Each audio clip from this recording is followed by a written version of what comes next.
players out there. But when a man truly wants you, he'll move heaven, hell, and earth to get to you. Jesus and all 12 of his disciples ain't gonna stop him from building a life with you. And I understand there's a difference between a man who wants you versus a man who values you. But do not take for granted the power of a man simply wanting you. And there are ways to tell if a man really wants you. Now, for those that are coming in live, y'all just now jumping in the live. Let me kind of give you the backstory. I was talking to one of my homegirls yesterday. It was actually a couple of people, but long story short, her situation was she had went on a trip with a dude, been dating him for like a couple of weeks. They had been doing all this stuff. And he basically said, hey, we're not compatible because you have a lot of friends. Your friend Lee, whenever we're at the gym or whatever, and you got friends. Now this girl is like, totally not flirtatious, but even with that, she was like, Derek, I mean, how do I approach him about fixing this? I'm willing to create boundaries. I'm willing to introduce him to friends. I'm willing to be less friendly if that's what it'll take. And I was like, did you tell him this? She was like, yeah. I was like, what did he say?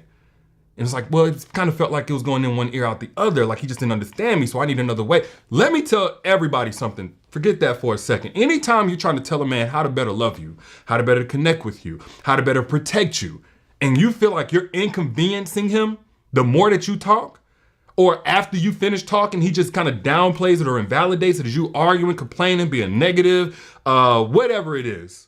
And he doesn't express curiosity or appreciation or welcome accountability to doing better, that man don't want you.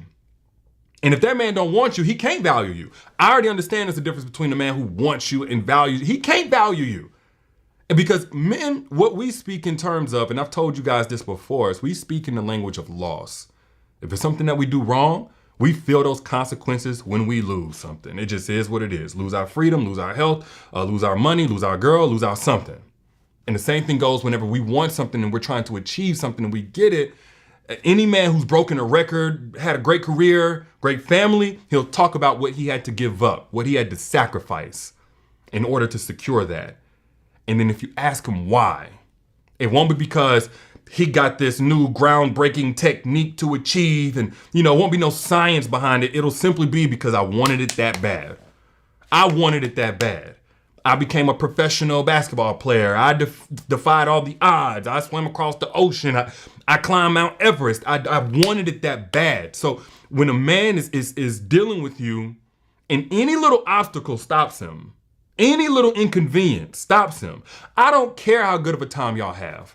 I don't care how much conversation y'all have and it's great, because that's what she was telling me. D, we had great sex. We have great conversation. We this, that, and the other. And I'm like, those are aspects of you that he enjoys, but he really doesn't want you. Because as a woman, I'm going to tell y'all the truth, and somebody can mad at me, I don't care. When you're telling a man whatever it is that he's doing wrong, I don't care what season of his life he's in, or what's on his mind at the time. What you're doing is giving him the opportunity to integrate you into his life more. To make you feel more connected and closer, to make you feel more loved, which is a privilege if the man wants you. It's an inconvenience if the man doesn't want you. So when that man does things to discourage you, again, he don't want to take your call. You send him a 5-page letter about what's going on and he addresses one little sentence. Somebody put I down in the chat if you've ever dealt with a guy like that. You telling them how you feel. You done had time to think about it. You done crafted it. You done got a rough draft. You may have sent it to somebody else to proofread for you. You made sure it wasn't, wrong or accusatory. You made sure it was thorough. And when you sent them this long text, he focused on one little sentence.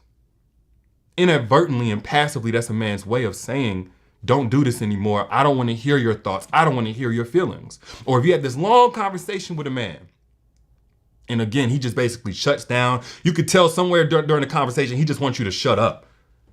That man does not want you. When a man wants you, he will sacrifice anything besides his purpose to make things work with you. Any toxic trait that you're bringing to his attention, he will sacrifice that. Anything that's unnecessary in terms of like, okay, this isn't the core value of who he is. Like, you're not asking him to lose himself. You're asking him to talk to you with more respect, to make more time, to be more structured, to show more diligence or decisiveness in this particular area of how you guys date, to be more accountable. You're asking him for good things, right? You're asking him for things that belong in any healthy relationship, and he acts like, oh man, I ain't trying to hear that. Man, you tripping, you whatever. That man don't want you. And when a man don't want you, there's nothing you can do to make things work with him. Some of y'all are always trying to explain and break down and have all of these hypothetical, Pythagorean theorems all in place for him and find different videos to communicate to him. It's all going into a black hole. It's all going into a black hole. When a man wants you, he will find every reason to make things work with you. When a man does not want you, he'll find any excuse to stop coming forward and making things work with the two of you. And then if he enjoys you simultaneously, it will confuse you, because you'll get the energy from him that he wants you around, that he likes you, that he benefits from your presence, that he finds value in you. But the moment things get uncomfortable in terms of what you need from him in order to secure all of that stuff that you're enjoying, and don't get a twisted thing, well, he treats me good. I was telling somebody this recently. I don't know if that person's gonna watch this, but a person that treats you good into your face, that doesn't secure you with how they move behind your back, is not treating you good at all. Because things take on the context in your face based on what's happening on the back end. Think of like going into a restaurant and the food looks great and it's been prepared and all this other stuff, but behind closed doors, it wasn't kept in the right temperature. It wasn't handled with gloves. Now that same plate of food presents a risk, a danger to you that would otherwise present a nice tasty meal, right? A fulfilling meal, a nourishing meal. Or whatever the case, say just in relationship, we don't have to go to these analogies. When a person is treating you good in terms of how they spend on you, how they talk to you and all these different things, but they're leaving the door open to other threats to that. They're leaving the door open to other women or vice versa, fellas, to other men. That's not treating you good. It's a setup for disappointment. It's inevitable that that person is going to connect with somebody else and eventually hurt you, right? So the same thing goes whenever you're dealing with somebody who wants to lean on how I treat you good, I do you well, I woo, and you thinking to yourself, well, this person treats me well, they do me right, whatever.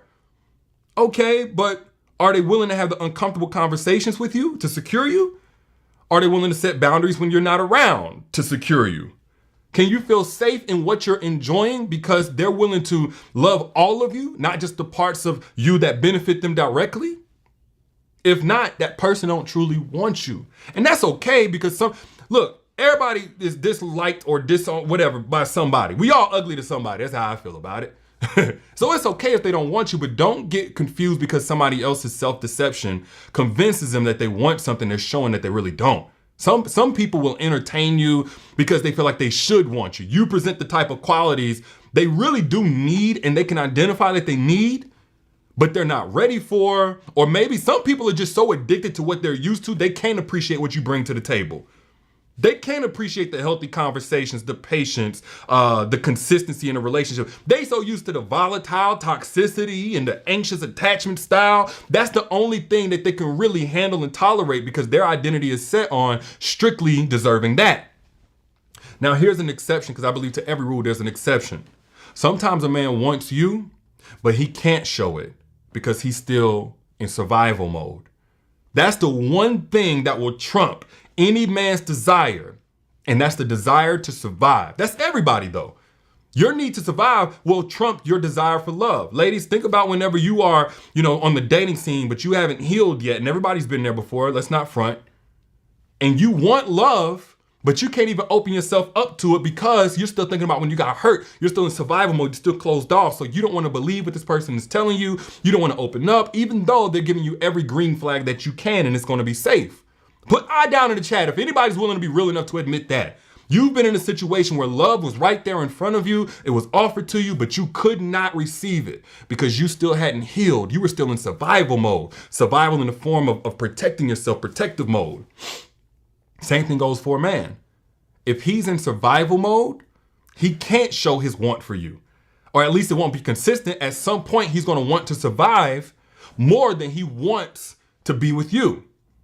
So there are two things that you're going to need from a man. This is why I'm not big on good men, because good men can find them in this exact same situation, but you have to deal with a man who has evolved beyond this point in his life. There's two things that you're going to need from that man that's only going to be a byproduct of him actually being an evolved man. And that's one, for him to know how to get out of survival mode. Notice I didn't say just permanently be out of survival mode, because anything can happen. You can get triggered. We all got something we're healing from, I feel like anyway. But he has to have the tools to get out of survival mode, and he has to have developed the tools to survive while in survival mode without putting those that he loves in survival mode. Now, this is something I can pull from personal experience, so learn from my mistakes, me and everything that I've lost in my life. I can tell you this is true. This ain't something I learned in the book. If that man is in survival mode and doesn't know how to get out, or he doesn't know how to survive without hurting those around him, you're going to be in survival mode from trying to love that man. And that's only going to come not from him being good, not from him having a good background, not from him talking the right way. It's only going to come from him being an evolved man. And there's a lot more that goes into whether or not he's an evolved man. I actually talked about this in my masterclass, The Secrets to Making Evolved Men Crave You.